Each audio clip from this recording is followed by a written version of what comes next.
Anong sabi mo sa akin, Attorney Harry Roque?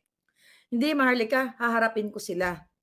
Sabi niya, kasi pag hindi ako umuwi, sabi niya, sino na yung magsasalita? Alam mo yun, sabi niya, sino na yung magsasalita sa mga tao? Wala na magsasalita. Sabi niya, kailan ko umuwi? Wala naman akong wala naman akong kasalanan na ginawa sa kanila. Kaya kong sagutin, sabi niya. Sabi ko sa kanya, kunin mo na lang. Sabi ko yung alam mo, naiyak ako palangga. Dahil nung time na yon, kino-convince ko siya. Sabi ko, "Spokes, wag ka nang umuwi, dito ka na lang kaya sa Amerika." Nagjo-joke pa ako, "Total may 3 months ka naman na may 3 months ka naman na gamot. We will help you, we'll take care of you." Tapos hindi, sabi niya, "Babalik ako, wala naman akong kaya kong sagutin lahat." Tapos pinu-push ko siya, "Sige na, wag ka na bumalik do'n, gugurgurin ka nila do'n." Sabi ko, "Kilala ko yung mga demonyong 'yan. Kita mo naman yung mga pinagagawa, 'di ba?" Sabi niya ng gano'n, kinikiit niya. Sabi niya, "Kaya ko lahat sagutin 'yan. Dahil wala naman silang masisilip sa akin." Sabi ko, "Kahit wala silang masisilip sa'yo, gugurgurin ka nila. And I'm worried." Sabi kong gano'n sa kanya. So, nag-decide siya na umuwi siya. Okay? Na umuwi siya kasi ang sabi niya, haharapin niya 'tong mga demonyo na ito. Lagi ko siyang pinapalahanan, mga kababayan. Lagi ko siyang pinapaalalahanan kasi nga meron siyang heart condition. Okay?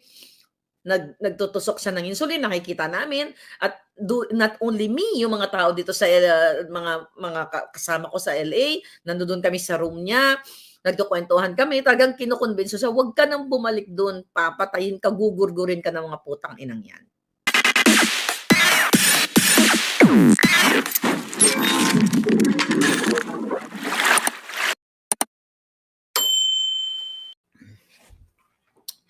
Hello mga palangga.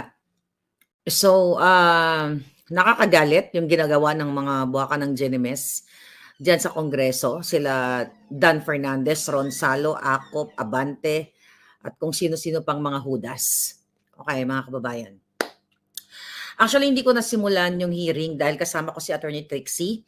Nandito siya sa Los Angeles. Ang dami na pinapagkwentuhan. Napagkwentuhan namin yung possible na pwede rin siyang gurgurin. Tapos pagod ako dahil hindi pa ako natutulog and everything. Actually, nung nalaman kong may hearing, naka-on lang yung laptop ko, nakahiga ako, nakatulog ako pag ganon-ganon kasi pinakikinggan ko. Mga kababayan, eto sabi ko nga sa inyo, kailan pa kayo kikilos? Ganito na yung estado ng Pilipinas. I'll tell you about Harry Roque.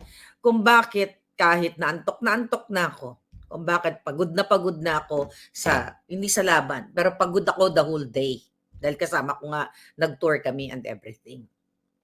Ito mga buwaka ng ina, dyan sa Kongreso, lahat sila na mga Jejemon, hindi Jejemon, kung may natira pa. Kinontempt nila si Harry Roque dahil dun sa isang beses na hindi siya naka-attend nung nakaraang Friday. Naipaliwanag ni Spokes Harry Roque na kadalasan yung hearing ay every Thursday. So hindi niya na-anticipate na Friday, and based on his experience bilang isang dating mambabatas ay bihira ang hearing ng Friday kasi actually naikwento niya yan sa akin nung nandito siya. Na kapag Friday, wala nang halos hearing yan kasi umuuwi na ang mga buwaka ng ina sa kanilang mga probinsya. Okay? Masakit sa akin bilang tandaan ninyo, okay? Nung December of 2023, okay? I think I have to tell you, nag-reach out sa akin si Secretary Harry Roque, Spokes Harry Roque. Okay? Hindi kami magkaibigan yan. Okay? May isang beses na ako ay binatikos ko yan. Alam nyo yan. Okay? Ganun naman talaga sa politika. Binatikos ko siya nung December, nung pumunta siya dito, na may nag-reach out sa akin. Actually, naikwento ko sa kanya, pinagdudahan ko siya. Ang sabi ko, baka ito ay tao ni Satanas, ito ay gurgurin ako. Okay? Sinabi ko sa kanya yan. Pero nung nakita ko siyang lumalaban, ito, totoong nakikipaglaban, nakikita ko na, totoong lumalaban 'to sa taong bayan. Kailangan kasi umpisahan ko yung kwento. Hanggang sa uma-attend siya ng maisog, yung mga speech niya na pinapakinggan ko and everything. Even before, nung panahon ni Pangulong Duterte, na-interview ko yan, but we don't have connection at all. Wala kaming friendship na na-develop niyan. Okay? Parang professional lang talaga, interview, dadaan ako sa secretary niya. Pero nung nakilala ko siya, nung pumunta siya dito, di ba, kinuwento ko na sa inyo, na si Harry Roque ay isang matalinong abogado na hindi naman galing sa kahirapan na pamilya, galing sa maayos na pamilya, pero sabi ko nga, cowboy, walang arte, nakikibagay kahit sa takip ng styro kumakain, walang walang alta-altang ganon.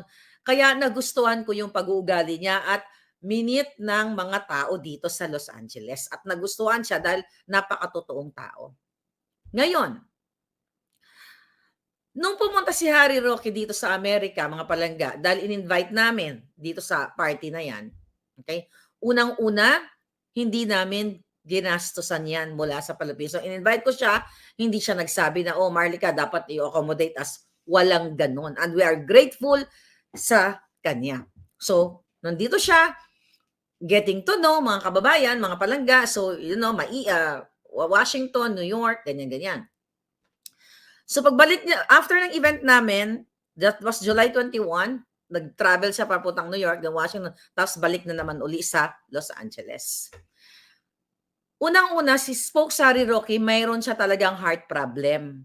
At mayroon siyang diabetes, mayroon siyang insulin, may problem siya.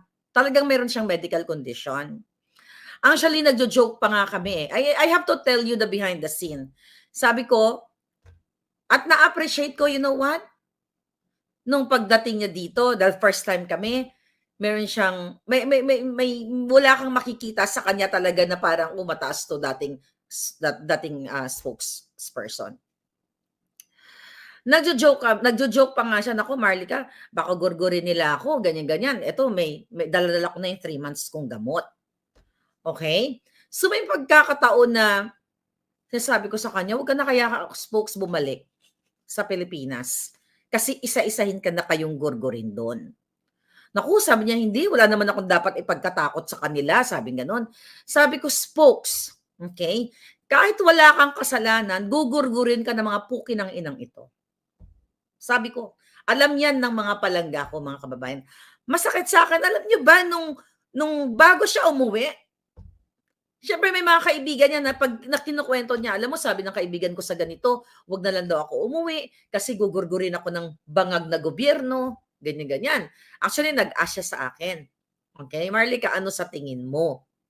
Gugurgurin ba nila ako? Literal? Or, kasi may pa-schedule na hearing na yun eh. Ang advice ko, kung later on, pag narinig ni Attorney Spokes yun, anong sabi ko sa kanya? Spokes, I think tama yung mga kaibigan mo kasi wala akong tiwala sa mga putang inang itong bangag na ito eh. Okay? Sabi ko, bakit hindi mo na lang kunin yung offer ng mga kaibigan mo abroad? Na magstay ka muna kasi kahit na ano pang galing mong sagot, kahit napakatalino mo, Spokes, hindi ako nagkamali.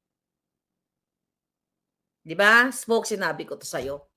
Sabi ko, kahit gaano ka katalino, sabi ko, kahit gaano ka kagaling, kahit maayos ang sagot mo, tutuluyan ka ng mga waka ng inang ito. Okay? Anong sabi mo sa akin, Attorney Harry Roque? Hindi, Marlica, haharapin ko sila. Sabi niya, kasi pag hindi ako umuwi, sabi niya, sino na yung magsasalita? Alam mo yan, sabi niya, sino na yung magsasalita sa mga tao? Wala na magsasalita. Sabi niya, kaya lang ko umuwi. Wala naman akong kasalanan na ginawa sa kanila. Kaya kong sagutin, sabi niya. Sabi ko sa kanya, kunin mo na lang. Sabi ko yung alam mo, naiyak ako palangga. Dahil, nung time na yon, kino-convince ko siya. Sabi ko, Spokes, wag ka na umuwi. Dito ka na lang kaya sa Amerika. Nandiyo-joke pa ako, total, may 3 months ka naman na May 3 months ka naman na gamot. We will help you. We'll take care of you. Tapos hindi, sabi niya, babalik ako, wala naman akong kaya kong sagutin lahat. Tapos, pinupush ko siya. Sige na, huwag ka na bumalik doon, gugurgurin ka nila doon. Sabi ko, kilala ko yung mga demonyong yan. Kita mo naman yung mga pinagagawa, di ba? Sabi niya ng gano'n, kinikiit niya. Sabi niya, "Kaya ko lahat sagutin 'yan. Dahil wala naman silang masisilip sa akin." Sabi ko, "Kahit wala silang masisilip sa'yo, gugurgurin ka nila. And I'm worried." Sabi kong gano'n sa kanya. So, nag-decide siya na umuwi siya.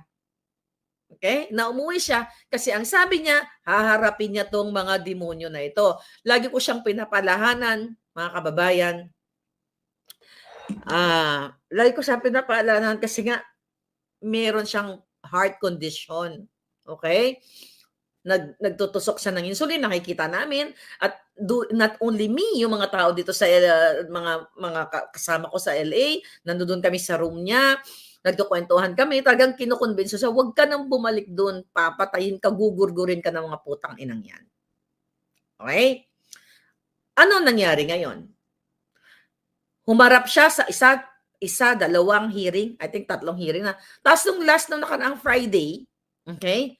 Actually, mga kababayan, sinabi niya sa akin yon, okay, na, may hearing na naman, sabi niya nung Thursday, sabi niya, okay, nung may hearing na naman ako nung Thursday kasi constant na yung communication kasi tinatanong ko siya, "How's your health?"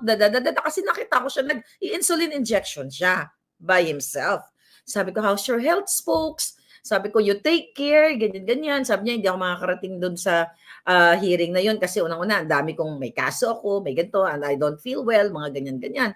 Tapos sabi ko sa kanya, "Just feel yourself kung ano yung, sabi ko sa kanya, "Kung ano mo lang ang kaya mong gawin." Sabi niya, "Pero hindi naman ako uurong dun eh. Kaya ko silang sagutin lahat." Sabi niya, mga kabayan. Kaya masakit sa akin yung ginawa ng mga putang inang ito na anong sabi nitong Dan Fernandez, ikaw na artistang pulpul na wala kayong alam dyan, mga jutang ginimis ninyo. Mga kababayan, sa hindi nakanood ng hearing, isa sa dahilan nila, kasi ang sinasabi nila na kapag doon daw, nasa loob daw, si Spokes Harry Roque sa Kongreso, courteous naman daw, maayos naman daw. So paglabas daw, bakit daw ang sinasabi, may sinasabing against dito sa Kongreso na sinasabi ni Attorney Harry Roque, yung kanilang mga katiwalian, yung kanilang corruption. Kita ninyo kung paano kayo kontrolin. Natural. Di ba may mga rules sila doon sa Senado at sa Kongreso? Di ba? Kaya nga alam mo na pag-uusapan nga namin nung nandito siya. Sabi ko, "Spokes, kung ako diyan," sabi ko, "sa pintuan pa lang ako, contempt na ako ng mga pukinang inang 'yan." Sabi ko, dahil hindi ako papasakop sa mga hinayupak na 'yan, mga demonyo 'yang, sabi kong gano'n. Pinagtatawanan na lang namin yung mga gano'ng issue. So yung ginagawa nila ngayon, mga kababayan, talagang utos ni Lisa Tanas ito. Utos niya 'to dahil sa picture na nilabas ko. Pero bago tayo dumating do'n, mga kapalangga, umattend ng isa, dalawa, pilit nilang pinipiga. Actually, ang narinig ko na hearing, nung nagising-gising ako, mga kababayan, na inuurirat nila yung mga assets ni Smoke. Sorry, and that's okay. Walang problema kung uriratin nila yung mga assets. Tama naman na ipakita sa taong bayan kung saan ba talaga nanggaling yung pera niya. So, naipaliwanag na, nagbenta sila ng 1.8 hectares na ari-arian, Pero, lumalayo na itong mga kongresista sa Pogo issue kasi pilit nilang idinidiin si Attorney Harry Roque kasi yun po ang utos ng bangag na gobyerno. Kaya kayo na narikinig kayo ngayon, mag-speak up kayo, suportahan nyo si Harry Roque, pumunta kayo sa Congress, ipakita niyo, magbitbit kayo ng flag, mag-vigil kayo sa lahat ng naniniwala na ginugurgur tayong lahat. Doon kayo sa labas. Ipakita nyo sa mga bulok, mga demonyong ito na gugurgarin kayo isang-isa. Bakit masakit sa akin? Dahil sabi ko kay Harry, wag ka nang umuwi dyan, Spokes. Tutuluyan ka ng mga Jew. Hayaan mo na muna, sabi ko na gano'n. Tiyan mo si Pangulong Duterte, di ba? Hindi, sabi niya ng gano'n. Wala akong dapat ikatakot. Pag wala, sabi niya, alam mo, tandang-tanda ko nung sinabi niya, bago siya, Marlica, pag hindi ako nakipaglaban, sino makikipaglaban sa kanila? Sino makikipaglaban sa mga Pilipino? Nakita mo naman, ganito na yung itsura ng gobyerno natin. 'Di ba? Ako talaga pinipigilan ko siya na huwag siyang bumalik. Pero itong hinayupak na mga lalo na lahat, maliban lang doon sa, I don't know kung drama lang 'yon, yung DASA, 'yon yung na ayaw niyang makontempt. But anyway, the rest of the demons, mga palangga, na sinasabi nitong Fernandez na ito, ikaw na ulupong ka. Okay? Na sabi nga ni Harry Roque, dapat hindi kayo maging onion skin, na bakit daw si Harry na kapag sa loob ay courteous, maayos, pero pag nasa loob, pag nasa labas, ganito, ganyan. Imagine nyo, pinipigilan na yung ating freedom of speech. Wag daw silang tawagin, parang sinasabi daw ni Harry yung corruption nila with the DSWD and everything. Hindi ba kayo magnanakaw, mga putang ina nyo? 50% ang SOP nyo? Ayon sa aking source, ikaw, Saldico, lahat kayo lumalamon sa kaban ng bayan. Hindi ba kayo magnanakaw, mga buwaka ng ina ninyo? Akala nyo santo kayo, mga hinayupa kayo? Lahat ng pamilya nyo lumalamon sa pera ng bayan. Ikaw, Fernandez. Ikaw, Akop, mga puki ng ina nyo. Di pa kayo kunin ng dilubyo? Hindi kayo magnanakaw? Saan kayo kumukuha ng pambili ng mga property, pang-aral ng mga anak ninyo, kung bibase lang natin sa sweldo ninyo? Nilamon nyo ang pera ng bayan, mga hayop kayo, tas ayaw nyong magsalita kami na magnanakaw kayong lahat? Nakita nyo, mga kababayan? The reason why, isa sa mga dahilan na gusto nilang i-contempt, kasi si Harry Roque, kapag sa labas nagsasalita na may corruption sa gobyerno, nakita nyo, papatayin lahat ang inyong kalayaan, magpahayag. Ganito ka-demonyo, kaya mga kababayan, you have to get out. Pumunta kayo sa kalsada, iparinig nyo ang boses ninyo, dahil hindi lang si Harry Roque ang susunod na gurgurin nila. Ang susunod nila si Baste. Suspend nila yan. Kaka-text lang sa akin ng puting ahas. Lahat kayo gugurin. Dahil utos ni Lisa Tanas at ni Bangag Jr. na lahat ng supporter ni Duterte gurgurin. Literal man or gurgurin, katulad ng contempt na yan. Yan ang gagawin sa inyo, mga babae. Galit na galit si Lisa Tanas dahil binigyan ko siya ng regalo na birthday gift na siya ay kasabwat. Sila ay king and queen ng Pogo. Pinipilit na pakialaman ng mga buwaka ng ina, kayo, ikaw, Fernandez, Akop, Barbers, lahat kayo salo, mga jutang ginemis ninyo. Ha? Ngayon, bago ako mag-start, nabanggit yung pangalang Mr. Wu. Kasama ni Lisa Marcos, ni Bangag Jr., yung mga Pogo operators na yan, binigyan sila ng 750 million. Again, tinapatan ni Kim Wong ng 150 million ayon sa ating source. At yan ay nagba-viral na sa social media, pero ayaw pick upin ng mainstream, ayaw pick upin ng mga hudas at mga taksil dyan sa Congress na ang punot dulo ng Pogo, illegal Pogo sa panahon ni Marcos o bago pa ang panahon ni Marcos ay ang hinayupak na pamilyang Araneta Romualdez Marcos. Sila ang nagpapahirap sa inyo. Kaya kung hindi kayo kikilos at hindi kayo lumabas sa bahay, kayo na ang susunod na gurgurin at merong sumpa na daladala ang mga hinayupak na ito.